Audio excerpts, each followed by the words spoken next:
देर भ्रमण कर गया तो इनका यज्ञ सफल हो जाएगा। और सफल हो जाएगा तो क्या हो जाएगा? इंद्र के आसन पर कौन बैठेगा? राजा सगर बैठ जाएगा। अपना राज छोड़ना पड़ेगा, देवताओं का राजा हो जाएगा। तो उसने चालाकी से क्या करा? अपनी कुर्सी बचाने के लिए उस घोड़े को ले जाकर कपिल मुनि के आश्रम पे बांध दिया। तो वो जो राजा सगर के 60,000 पुत्र चल रहे थे, उन्होंने देखा कि घोड़ा गायब है। ढूंढते ढूंढते गए तो कपिल मुनि के आश्रम में घोड़ा बंधा हुआ था। तो उनने बिना जाने बिना पूछे डायरेक्ट आरोप लगा दिया इस पे कपिल मुनि कि आपने हमारे यज्ञ का घोड़ा चुराया। कपिल मुनि ठहरे भगवान के अवतार ऋषि थे। क्या हो गया? तो उनने श्राप दे दिया, जल से सारे 60,000 पुत्र जल के भस्म हो गए, केवल शरीर जल गए। अभी आज भी हमारा शरीर ही जलता है, आत्मा नहीं जलता। बाहर हो। क्योंकि भगवान कृष्ण ने गीता में क्या कहा है कि आत्मा को न आग जला सकती है, न पानी गला सकता है, न हवा उड़ा सकता है, न शस्त्र कहीं काट पीट सकता है। किसको? शरीर को काटता, आत्मा कभी नहीं मरती, न कटती। तो उस तरह से 60,000 पुत्र जल के भस्म हो गए, उनकी आत्मा तड़पने लगी।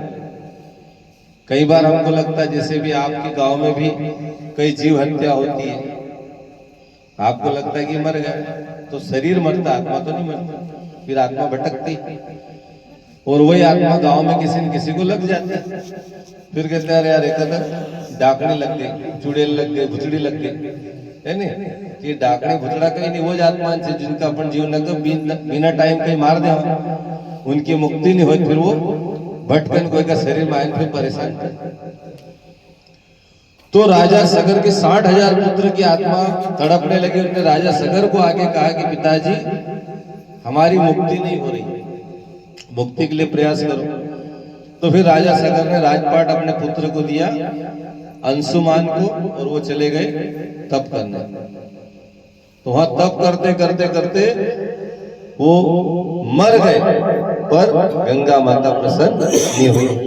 फिर अंशुमान जो था राजा सगर का पुत्र, उसने भी अपने बेटे दिलीप को राज सौंप दिया और वो भी चले गए तप करने।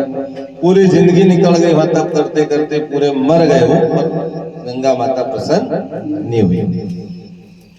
फिर दिलीप का पुत्र हुआ राजा भगीरथ, और भगीरथ ने फिर जवानी में तप आरंभ कर दी। ये क्या करते थे? बूढ़े होकर जाते थे, बेटा संभालने योग्य हो जाए फिर जाते थे। उनने कहा नहीं, गंगा माता को जवानी में प्रकट करना है। तो तप करने चले गए जवानी में, और गंगा माता प्रसन्न कर लिया। गंगा माता आने के लिए तैयार भी हो गई। तो उनने कहा भाई मेरी एक समस्या है, मेरा वेग इतना तेज है कि मैं धरती पर आऊंगी, धरती पे नहीं रुकूंगी, सीधे पाताल में चली जाऊंगी, मेरे को झेलने वाला कोई चाहिए। तो किसको बुलाया? भगवान महाकाल को। महाकाल की तपस्या करी, भगवान को प्रसन्न किया, हमने जटाएं फैलाई, गंगा आई, और गंगा वहां से गंगोत्री में प्रकट हुई। गंगोत्री से बहते बहते कहां तक गई? गंगा सागर तक, जहाँ कपिल मुनि का आश्रम है। कोई गंगा सागर गया हो तो उनको पता है कि कपिल मुनि का आश्रम गंगा सागर है। तो ये गंगा की कहानी है। ऐसे ही ज्ञान की गंगा परम पूज्य गुरुदेव ने आवलखेड़ा में जन्म लेकर मथुरा में आकर तपोभूमि का निर्माण किया, और वहां से शांति कुंज में जाकर गायत्री परिवार बनाकर पूरे देश ही नहीं पूरे विश्व में गायत्री परिवार को ज्ञान यज्ञ के माध्यम से जन जन को जागृत किया। गुरुदेव ने कहा कि हम मनुष्य को देवता बना देंगे और धरती पर क्या लाएंगे? स्वर्ग लाएंगे। ये हमारा क्या है? संकल्प।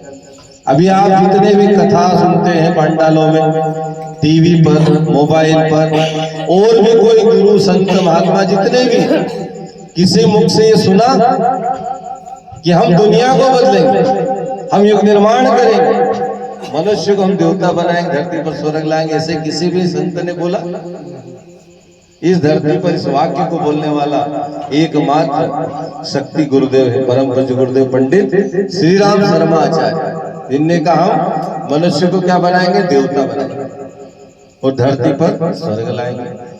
क्योंकि अक्सर कथाओं में सुनते भाई अच्छा काम करो, पुण्य के काम करो, धर्म करो, कर्म करो, तो मरेंगे तो कहाँ जाएंगे? स्वर्ग में जाएंगे। पर हमारे गुरुजी ने कहा कि अच्छे बन जाओ तो स्वर्ग कहाँ जाएगा, धरती पर ही जाएगा। मरने की क्या जरूरत स्वर्ग में जाने की, हम जीते जी स्वर्ग में आपको लाएंगे। और जो इस मिशन से जुड़ गया, गायत्री परिवार से जुड़ गया, उनके जीवन में क्या आ गया, स्वर्ग आ गया। उनके घर में क्या आ गई, सुख आ गया। उनके घर में क्या आ गई, शांति आ गई। और जिस घर में सुख है, शांति हो, स्वर्ग। जिना घर में रोज लड़ाई झगड़ा हो, नरक। नरक स्वर्ग के ऊपर नहीं है।